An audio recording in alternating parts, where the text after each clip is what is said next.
Kesempatan kali ini kami akan membahas materi mengenai bilangan. Untuk materi yang akan kami bahas, yang pertama ada sejarah bilangan, selanjutnya yang kedua ada macam-macam bilangan, dan yang terakhir itu ada sifat-sifat bilangan. Kita langsung ke yang pertama, itu sejarah bilangan. Untuk sejarah bilangan ini mulanya pada zaman purbakala banyak bangsa-bangsa yang bermukim sepanjang sungai-sungai besar.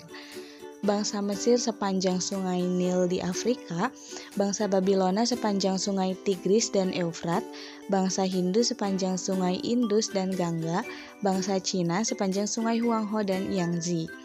Mereka ini memerlukan perhitungan yang bisa digunakan sesuai dengan perubahan musim. Diperlukan juga alat-alat pengukur untuk mengukur persil-persil tanah yang dimiliki. Peningkatan peradaban memerlukan cara menilai kegiatan perdagangan, keuangan, dan pemungutan pajak. Jadi untuk keperluan praktis itu diperlukan bilangan-bilangan. Untuk selanjutnya ada perkembangan konsep dan sistem bilangan. Untuk bilangan pertama itu ada bilangan primitif. Bilangan primitif ini berawal di abad ke-18 atau ada di abad ke-18. Selanjutnya ada bilangan Mesir dan Babilonia. Lalu selanjutnya ini ada bilangan Yunani dan Romawi.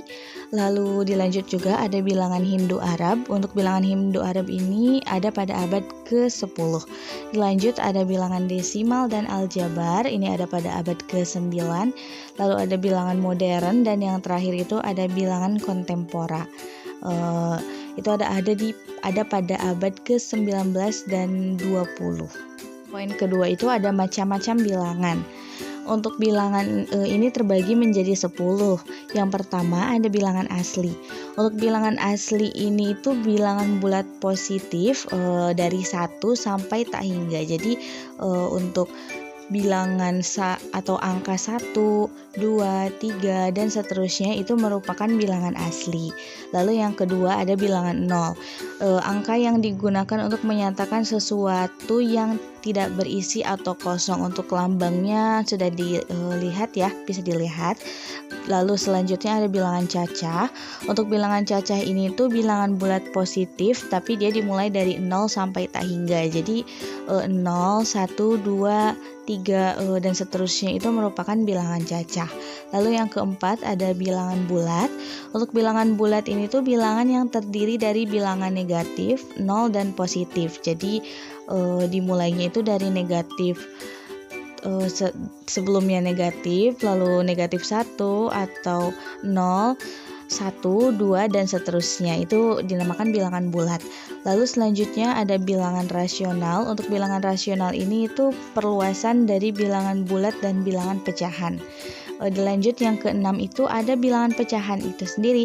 Bilangan pecahan itu bilangan yang menggambarkan bagian dari keseluruhan. Untuk bilangan pecahan terbagi menjadi 3 bagian.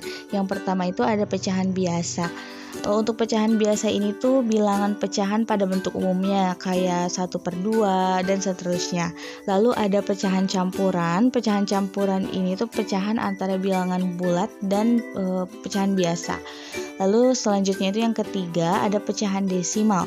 Pecahan desimal ini tuh bilangan yang terdiri dari 2 angka atau lebih disertai dengan koma. Jadi seperti 0,35, 0,45 dan seterusnya.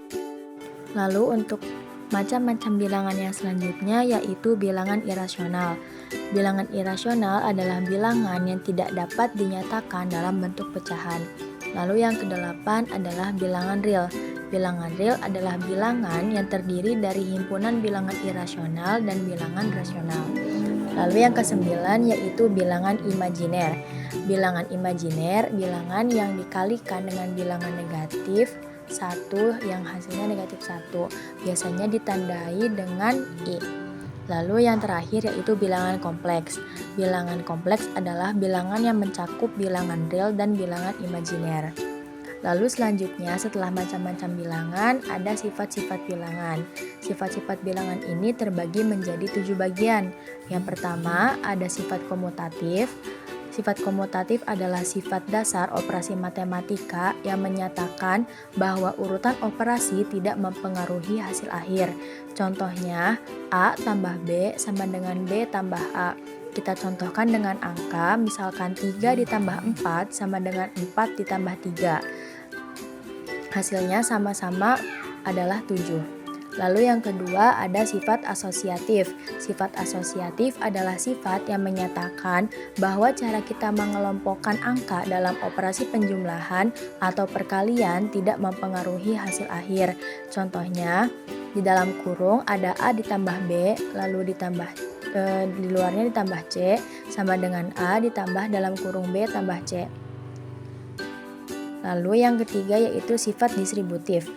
Sifat distributif adalah sifat yang menghubungkan operasi perkalian dengan penjumlahan. Contoh, A dikali dalam kurung B tambah C sama dengan dalam kurung A dikali B ditambah dalam kurung A dikali C. Lalu yang keempat ada sifat identitas. Sifat yang ketika digunakan dalam operasi tertentu dalam bilangan lain tidak mengubah bilangan tersebut. Contoh, A dikali 1 sama dengan A. Lalu A ditambah 0 sama dengan A. Kita contohkan dengan angka, misalnya 7 dikali 1 sama dengan 7. Lalu 7 ditambah 0 sama dengan 7. Lalu yang kelima ada sifat inverse. Sifat yang ketika digunakan dalam operasi tertentu menghasilkan elemen identitas dari operasi tersebut. Yuk kita contohkan, 4 ditambah negatif 4 sama dengan 0. 0 termasuk bilangan identitas. Lalu yang keenam ada sifat tertutup. Sifat tertutup adalah hasil dari suatu operasi pada bilangan-bilangan dalam himpunan tertentu akan tetap berada dalam himpunan tersebut. Apabila kita menjumlahkan bilangan bulat, maka hasilnya akan tetap bilangan bulat. Contohnya yaitu 7 ditambah negatif 4 sama dengan 3. 7 adalah bilangan bulat, negatif 4 bilangan bulat, dan hasilnya juga 3 yaitu bilangan bulat. Lalu yang terakhir ada sifat absolut. Sifat absolut adalah sifat yang mutlak, tidak terbatas, atau tidak tergantung pada kondisi tertentu. Sifat absolut ini menunjukkan bahwa nilai absolut dari suatu bilangan selalu tidak negatif, 0 atau bernilai 0 atau positif, terlepas dari apakah bilangan tersebut positif atau negatif. Mungkin cukup sekian yang bisa kami sampaikan. Semoga apa yang kami jelaskan tadi bisa bermanfaat untuk teman-teman sekalian.